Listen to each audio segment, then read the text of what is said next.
Cinema చూస్తా ఉంటే చెమటలు కారణి. శివాజన్న అన్న ఇట్లా తిప్పుతాడు స్టోరీని. శివాజన్న అన్న నీకు దండమన్న. శివాజన్న అంత స్టోరీ నువ్వు ఇట్లా తిప్పుకుంటూ వచ్చినావన్నా. అంత స్టోరీ బాగుందన్న. నువ్వు తీసుకునే సబ్జెక్టు నీ క్యారెక్టర్ బాగుందన్న. నాకైతే సూపర్ నచ్చిందన్న. ప్రియదర్శి శివాజన్న మస్తు చేసినారన్న. సాయి కుమార్ సార్ అయితే సూపర్ చింపేసిరు సార్. నిజంగా ఫస్ట్ హాఫ్లో ఇలా ఉంటుంది సార్ది. బాగుంది, కాన్సెప్ట్ బాగుంది, ఫ్యామిలీ స్టోరీ, అందరు చూసే సినిమా ఇది. Court cinema. నాని అన్నా నాని అన్నా సినిమా బాగుందన్నా. మంచి సబ్జెక్ట్ తీసుకొచ్చినవన్నా. నా గుండె మీద కొట్టు. నాని అన్న సినిమా ఇట్టు, కోర్టు సినిమా ఇట్టు. ఇప్పుడు ఫ్యామిలీ స్టోరీ అంటే భార్య భర్త పిల్లలు అందరు ఉంటారు. ఇప్పుడు భార్య భర్తల మధ్య గొడవ ఉంటుంది. అది ఎలా ఉంటుంది? ఇప్పుడు ఏమండి ఏంటి ఇలా తిరుగుతున్న రోడ్డు మీద నాకు ఫోన్ ఏదో సబ్జెక్ట్ లైను అలా చేయకూడదు, వేరే వాళ్ళతో మాట్లాడుతున్నామంట నాకు తెలిసిందండి ఏంటండి అని చెప్తుంది. కోపం వస్తుంది. అంటే మన స్టేషన్కి వెళ్తాం, గొడవలు ఉంటాయి, స్టోరీలు ఉంటాయి, అలా ఉంటుంది, జరుగుతూ ఉంటుంది. అప్పుడు విడాకులు వస్తుంది. అంటే ఇలా వస్తుంది స్టోరీలా. ఫస్ట్ హాఫ్లో అయితే అంటే మేఘాల్లో ఫ్లై ఇలా అవుతుంది. ఫ్లై స్టార్టింగ్ స్వీ అని పోతుంది కదా. ఫస్ట్ హాఫ్లో స్వీ అని హెలికాప్టర్ ఇట్లా మూవ్ అవుతున్నట్టు పోతుంది. సెకండ్ హాఫ్కి ఎగిరిపోద్ది గాల్లో. ఇక తెలియదు, ఇక ప్యాకెట్ ఏది కనబడదు, పిట్టలు కూడా కనబడవు మేఘాల్లో. అట్లా ఉంటుంది స్టోరీ. సెకండ్ హాఫ్ లేస్తుంది. ఫస్ట్ హాఫ్ అయితే ఇలా మెల్లగా పోతుంది. అంటే బాగుంటుంది. అలా బాగుంది సినిమా బాగుంది. సినిమా అంటే చూపించకండి ప్లీజ్.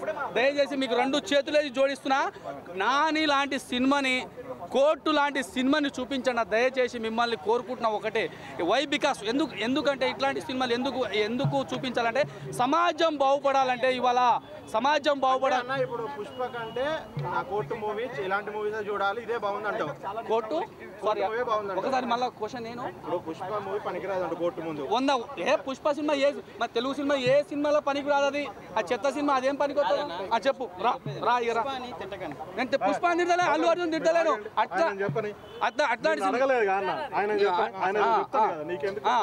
పుష్ప నీకు ఏం నచ్చిందో అది చెప్పు. రైట్ అన్న రైట్. Okay brother. ఇప్పుడు కోర్టు మూవీ మెసేజ్ ఏంటి? నేను కోర్టు మూవీ చెప్తాను. యువకులు బాగుపడాలి, మిస్బిహేవింగ్ చేయొద్దు. దయచేసి లవ్ ట్రాప్ అనే దాన్ని లవ్లో చిన్న పిల్లలు ఈ మధ్యలో లవ్ ట్రాప్ అని పడిపోతుంది. ఒకటి లవ్ అని ఒక ప్యాషన్ అయిపోయింది. ఈ ప్యాషన్ వల్ల యువకులు చెడిపోతున్నారు. యువకులు చెడిపోకుండా ఉండాలనే ఉద్దేశంతోనే ఈ మూవీ చూడాలని నేను అందరినీ మెసేజ్ ఇస్తున్నా. ఇప్పుడు యువకులు చెడిపోవడానికి కారణం అమ్మాయిలు కారణమా, యువకులు కారణమా? బోత్. ఇద్దరు నాకు తెలిసి. ఇప్పుడు అబ్బాయిలు అంటే అబ్బాయిలు మామూలుగా కామన్గా ఇక మనకు దూలు ఎక్కువ ఉంటుంది అబ్బాయిలకు. అమ్మాయిలు కూడా ఈ మధ్యలో అబ్బాయిలుగానే ఎక్కువయ్యారు అమ్మాయిలు కూడా.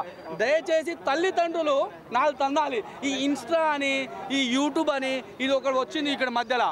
దీనివల్ల ఇక చిన్న పిల్లలు స్నాప్చాట్ అని ఇక మొత్తం బట్టలని ఎప్పుకొని చూపిస్తున్నా. అది ఆ ఇన్స్టాని బ్యాన్ చేయాలి. మెయిన్ ముఖ్యంగా ఇన్స్టాగ్రామ్ని బ్యాన్ చేయాలి. అది క్రోమా లేకపోతే ఇన్స్టాగ్రామా అర్థమవుతుంది. అందులో క్రోమ్లో వచ్చేది మొత్తం ఇన్స్టాగ్రామ్లో వచ్చేది. ఆగుబోయా ఇగో ఈ క్రోమ్లో వచ్చేది మొత్తం ఇన్స్టాగ్రామ్లో వచ్చేది. 1, 2 ఇక మీకు అర్థమైపోవచ్చు. మీరు చాలా పెద్దవాళ్ళు. ఇక పబ్లిక్గా చెప్తే సెన్సార్ ప్రాబ్లం అని చెప్తలేను.